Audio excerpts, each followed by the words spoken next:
जय हिंद दोस्तों, Vande Mataram. Vladimir Putin एक बार फिर से नाराज़। पिछले कुछ समय से वैसे भी पुतिन की शख्सियत को लेकर काफ़ी सारे सवाल उठे और ये सवाल दुनिया के सामने एक गंभीर सवाल के तौर पर आए। हालांकि भारत, जिसकी डिपेंडेंसी रशिया के ऊपर बहुत ज़्यादा थी, उन्होंने समय रहते रशिया के ऊपर से अपनी डिपेंडेंसी को कम करना शुरू कर दिया। ख़त्म तो अभी भी नहीं हो पाई है, लेकिन हाँ, कम करना ज़रूर शुरू कर दिया है। ऐसे में एक बैठक होती है रूस और यूक्रेन के बीच जो संघर्ष चल रहा है उसको सुलझाने के लिए। लेकिन उस संघर्ष को सुलझाने के लिए जो मीटिंग हुई वो क्या हुई, क्यों हुई, वहीं पर पूरी पिक्चर उलझ गई और भारत को भी सुनने को मिल गया। लेकिन देखिए, यदि आपने अभी तक हमारा पॉडकास्ट नहीं देखा तो भैया बिल्कुल जाकर देखें। डिस्क्रिप्शन में आपको लिंक मिल जाएगा, आई बटन पे लिंक मिल जाएगा। इस पॉडकास्ट में हम लोगों ने बात करी है जिन्न के बारे में, भूत प्रेत के बारे में, टैरो कार्ड के बारे में, वशीकरण के बारे में। ज़रूर जाकर देखिएगा। और सबसे बड़ी बात ज़रूरी इसलिए भी है क्योंकि देखिए, ये चीज़ें हमारे इर्द गिर्द हैं, तो अगर हैं तो उनके बारे में जानने में जाता ही क्या। दरअसल रूस यूक्रेन संघर्ष को सुलझाने के लिए सऊदी अरब में 40 से भी ज़्यादा देशों के बीच संपन्न हुई बैठक में नहीं बुलाने की रूस ने निंदा करी है। रूस के विदेश मंत्रालय ने कहा है कि इस बैठक का कोई महत्व नहीं रह जाता क्योंकि इस बैठक में रूस को ही नहीं बुलाया गया। मतलब आप ज़रा सोचिए कि आपके ही लिए कोई डिसीजन लिया जाने वाला हो और उस डिस्कशन में आपको ही ना बुलाया गया। वही कुछ हुआ है। यहाँ पर यूक्रेन को बुलाया गया है, तो इसीलिए भी रूस थोड़ा सा और ज़्यादा नाराज़ है। हालांकि 18 महीने से जारी रूस यूक्रेन युद्ध को कैसे खत्म किया जाए और उसके प्रमुख सिद्धांतों पर सहमति दर्ज कराने के लिए सऊदी अरब और यूक्रेन ने भारत, चीन, अमेरिका समेत 40 से भी ज़्यादा देशों के साथ बैठक बुलाई। रूस को इस बैठक में नहीं बुलाया गया था। रूसी विदेश मंत्रालय ने सोमवार को एक बयान जारी करते हुए कहा कि रूस की भागीदारी और हितों को ध्यान में रखें बिना संपन्न हुई ये बैठक निरर्थक थी। इसके अलावा रूस ने जोर देते हुए इस बात को फिर से दोहराया कि रूस अपनी शर्तों पर राजनयिक समाधान निकालने और गंभीर प्रस्तावों पर बातचीत के लिए तैयार है। सऊदी अरब के पोर्ट सिटी जेद्दा में बुलाई गई इस बैठक में भारत की ओर से राष्ट्रीय सुरक्षा सलाहकार अजीत डोभाल ने हिस्सा लिया। बैठक के दौरान डोभाल ने कहा कि संघर्ष की शुरुआत के बाद से ही भारत नियमित रूप से दोनों देशों के साथ उच्चतम स्तर की बातचीत को बनाए रखे हुए। अजीत डोभाल ने कहा कि पूरी दुनिया, खासकर कि ग्लोबल साउथ, इस कंडीशन का खामियाजा भुगत रहा है।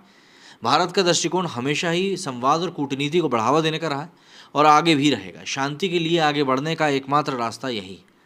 भारत के राष्ट्रीय सुरक्षा सलाहकार अजीत डोभाल ने यह भी कहा कि भारत संयुक्त राष्ट्र चार्टर और अंतर्राष्ट्रीय कानून में निहित सिद्धांतों पर आधारित है। बिना किसी अपवाद के सभी देशों की ओर से संप्रभुता और क्षेत्रीय अखंडता का सम्मान किया जाना चाहिए। न्यायसंगत और स्थायी समाधान खोजने के लिए सभी हितधारकों को शामिल करते हुए शांति की सभी कोशिशों को आगे बढ़ाए जाने की ज़रूरत है। रूसी न्यूज़ एजेंसी तास के अनुसार रूसी उप विदेश मंत्री सरगेई रैबकोव ने कहा कि जेद्दा में संपन्न हुई बैठक में शामिल अपने ब्रिक्स भागीदारों के साथ रूस इस मामले पर चर्चा करेगा।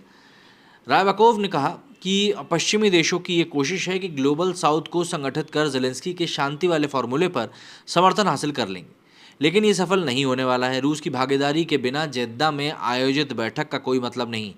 आर्थिक और सामाजिक विकास के आधार पर दुनिया के दो हिस्सों में बांटा गया है, एक है ग्लोबल नॉर्थ और दूसरा है ग्लोबल साउथ। ग्लोबल नॉर्थ में अमेरिका, जापान, कोरिया, यूरोपीय देश जैसे दुनिया के विकसित और समृद्ध देश शामिल हैं। वहीं ग्लोबल साउथ में आर्थिक और सामाजिक विकास के आधार पर कम विकसित या फिर विकासशील देश शामिल हैं। इनमें लैटिन अमेरिका, अफ्रीका, एशिया और ओशिनिया के देश आते हैं।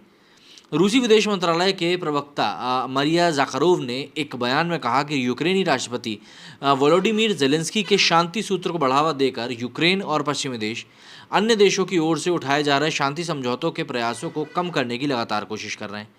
सऊदी प्रेस एजेंसी के अनुसार सऊदी अरब और यूक्रेन की ओर से बुलाई गई इस बैठक में अर्जेंटीना, ब्राज़ील, ब्रिटेन, जर्मनी, मिस्र, भारत, कतर, चीन, अमेरिका, तुर्की, यूक्रेन, फ्रांस, चिली, संयुक्त अरब अमीरात समेत कुल मिलाकर 40 देशों ने हिस्सा लिया था और अंतर्राष्ट्रीय संगठनों के राष्ट्रीय सुरक्षा सलाहकार भी प्रतिनिधियों के तौर पर यहाँ आए थे।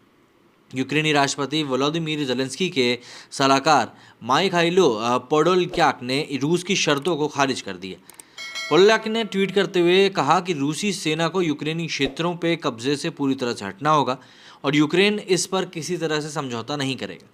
इसी बीच यूक्रेनी सिक्योरिटी सर्विस ने सोमवार को जानकारी दी है कि उसने एक कथित रूसी मुखबिर को हिरासत में लिया है, जिसने पिछले महीने यूक्रेनी राष्ट्रपति ज़ेलेंस्की की दक्षिणी मायकोलाइव की यात्रा के बारे में खुफिया जानकारी इकट्ठा करी थी।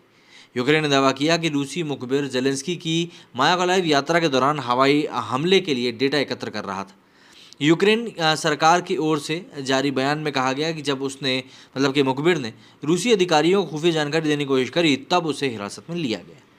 मेरी सुनी फिलहाल इतना ही। जय हिंद, जय भारत।